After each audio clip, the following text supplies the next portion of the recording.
والمعارضة، أي كما أنه لا يتوجه النقص والمعارضة لعدم الدليل المذكور للإثبات. وقيل إنما الممنوع منع المنقول من حيث هو منقول لعدم التزام صحته. وأما إذا التزم صحته فمن حيث الالتزام ليس بناقل وكلامه ليس بنقل بهذا الاعتبار فيتوجه عليه المنع. قال قدس سره فيما نقل عنه: وأنت خبير بأن هذا القول منه يدل على أن تفصيل المقدمة بما يتوقف عليه صحة الدليل غير مسلم عنده. تم كلامه. وجه الدلالة أن المنقول بعد كونه ملتزم الصحة ليس مما يتوقف عليه صحة الدليل، مع أنه يجوز ورود المنع عليه. ولا يخفى عليك أنه إنما يدل على ذلك إذا فسر المنع بطلب الدليل على المقدمة. وأما إذا فسر بطلب الدليل على ملتزم بالصحة فلا. نعم يرد عليه حينئذ أن يمنع المدعى أيضا حقيقة ولا بعد في التزامه. وقد جرت كلمتهم أي نزار. صبر کرو. اچھا، اب یہ مثال دی اس نے کہ میاں نقل اور دعوے کے اوپر منع حقیقی وارد نہیں ہوتا، کیونکہ منع حقیقی کے متعلق آپ نے پڑھا کہ اس کی تعریف تو کیا ہے؟ طلب الدلیل علی مقدمۃ معینۃ. تو مقدمہ معینہ جو ہے وہ تو دلیل میں ہوتا ہے. تو وہاں اگر اعتراض ہوتا ہے جامعیت مانعیت وغیرہ کے اوپر تعریفات میں، یا ادھر اعتراض ہوتے ہیں نقل کے اوپر کوئی اعتراض ہوتا ہے، دعوے کے اوپر اعتراض ہوتا ہے، تو کہتے ہیں میاں وہ حقیقی منع نہیں ہے.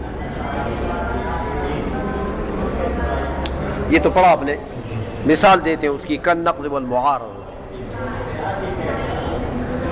جیسے نقض ہے، نقض اجمالی، یا معارضہ ہے. تو دیکھو نقض اجمالی بھی دلیل پر وارد ہوتا کہ میاں تمہاری دلیل بھی جمی مقدماتی فلاں مادے میں پائی جاتی ہے لیکن دعویٰ متخلف ہے. تو نقل میں دعویٰ ہے نہیں، اور دلیل ہے نہیں. دعوے میں دلیل ہے نہیں. تو نقض کیسے وارد ہوگا؟ سمجھائیے. اسی طرح معارضہ دلیل کا دلیل کے ساتھ کیا جاتا ہے کہ میاں تم نے دلیل دی، اپنے دعوے کو ثابت کیا، میں دلیل دیتا ہوں کہ تمہارے دعوے کی نقیض ثابت ہے. تو اس کے لیے بھی، معارضے کے لیے بھی دلیل چاہیے. دلیل کے بغیر تو معارضہ نہیں ہو سکتا. اس لیے فرماتے ہیں کہ جیسے منع حقیقی نقل دعویٰ پر وارد نہیں ہوتا، اسی طرح نقض حقیقی اور معارضہ حقیقیہ بھی نقل اور دعوے کے اوپر وارد نہیں ہوگا.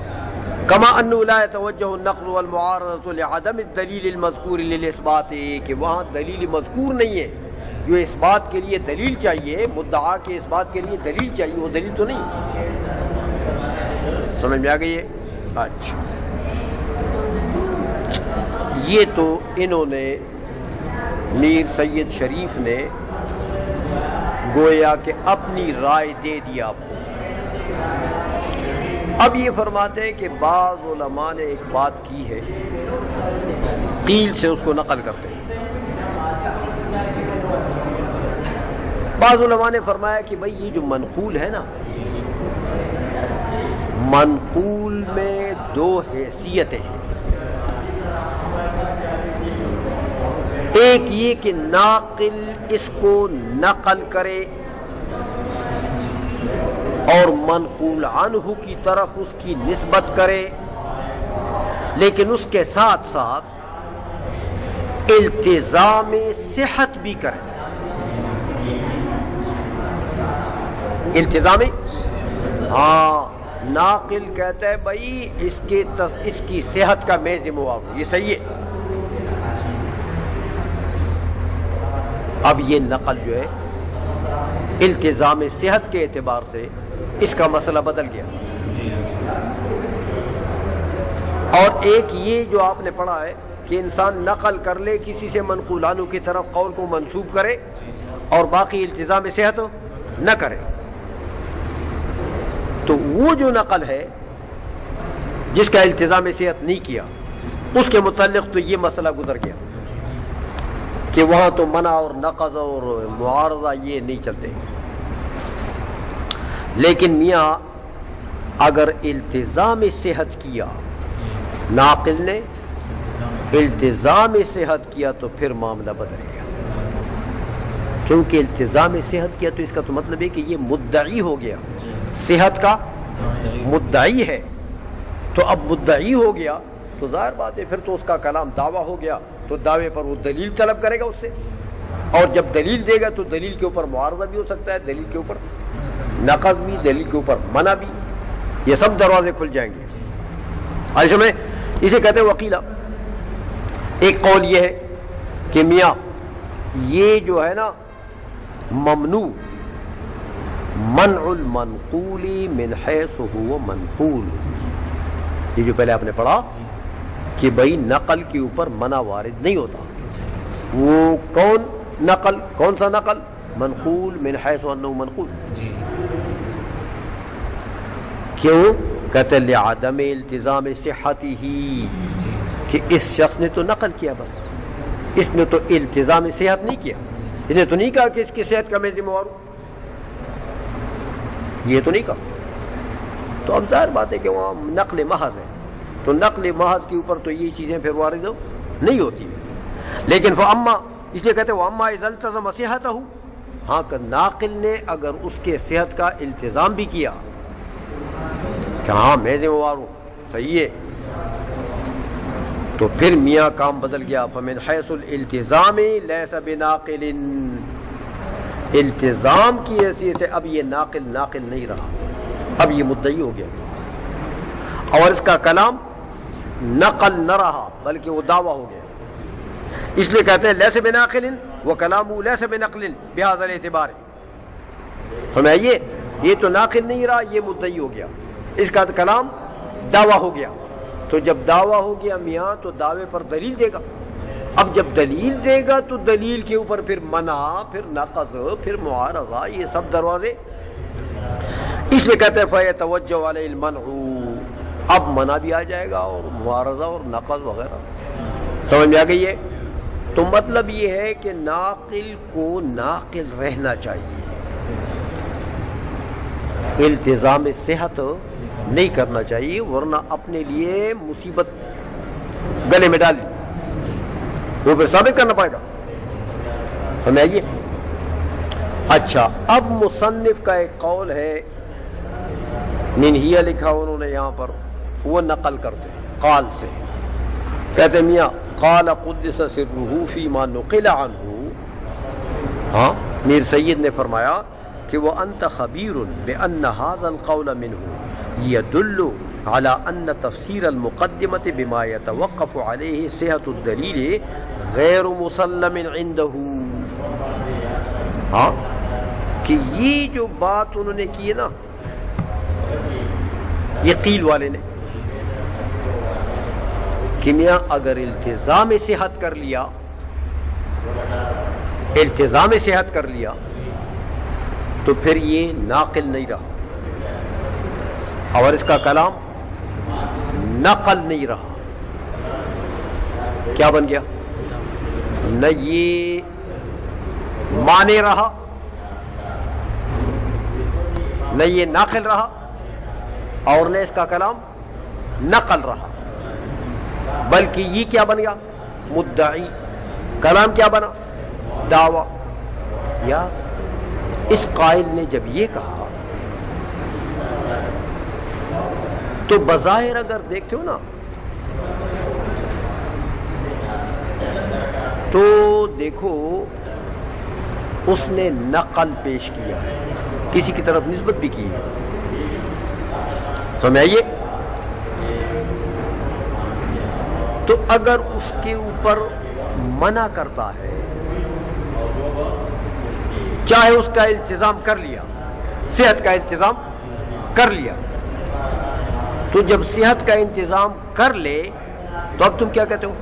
قیل والے نے کیا کہا کہ اس کے اوپر منع وارد ہوتا ہے، یہ دیکھا نا، فَيَتَوَجَّهُ عَلَيْهِ الْمَنْعُ،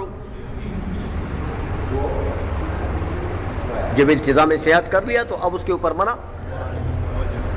کہتے ہیں یار یہ جو کلام قیل والے نے کیا ہے نا، اس سے پتہ لگتا ہے کہ مقدمے کی جو مشہور تعریف ہے وہ یہ نہیں مانتے. کیوں؟ منع کی تعریف کیا ہے؟ طلب الدلیل علی مقدمۃ معینۃ. تو مقدمہ معینہ کس کا ہوگا؟ دلیل کا. تو یہاں کوئی التزام صحت کی وجہ سے کوئی مقدمہ معینہ آیا ہے؟ تو جب مقدمہ معینہ ہی نہیں ہے اور یہ کہتے ہیں کہ اس کے باوجود اس کے اوپر منع وارد ہوگا، التزام صحت کر لیا تو منع وارد ہو جائے گا. تو کیا التزام صحت کی وجہ سے کوئی مقدمہ بالفعل آیا ہے؟ نہیں. تو جب مقدمہ بالفعل نہیں تو منع کیسے وارد کرتے ہو؟ اس سے پتہ لگتا ہے کہ یہ جو قائل ہے نا قیل والا، یہ منع کی جو مشہور تعریف ہے نا، کہ منع کس کو کہتے ہیں؟ طلب الدلیل علی مقدمۃ معینۃ، اس تعریف کو یہ نہیں مانتے. کیونکہ اگر اس تعریف کو مانے تو پھر یہاں منع وارد ہوگا. اس لیے کہتے ہیں قال خود سرو فیما نقل عنہ وانت خبیر، کہتے ہیں آپ کو پتا ہے کہ بان ھذا القول منہ، اس قیل والے کا جو یہ قول ہے، یہ قول تو یدل علی ان تفسیر المقدمۃ، یہ دلالت کرتا ہے کہ مقدمے کی جو تفسیر ہے کہ بما یتوقف علیہ صحت الدلیل، ہاں جو صحت دلیل جس کے اوپر موقوف ہو، یہ تعریف مقدمے کی بھی یہ نہیں مانتا اور منع کی جو تعریف ہے وہ بھی نہیں مانتا. کیونکہ یہ مقدمہ بایمانہ اس ملتزم صحت نے جب التزام صحت کیا تو یہ مقدمہ ما یتوقف علیہ دلیل یہاں پر ہے. پھر جب مقدمہ نہیں ہے تو طلب الدلیل علی مقدمۃ کیسے ہو جائے گا؟ مقدمہ ہی نہیں.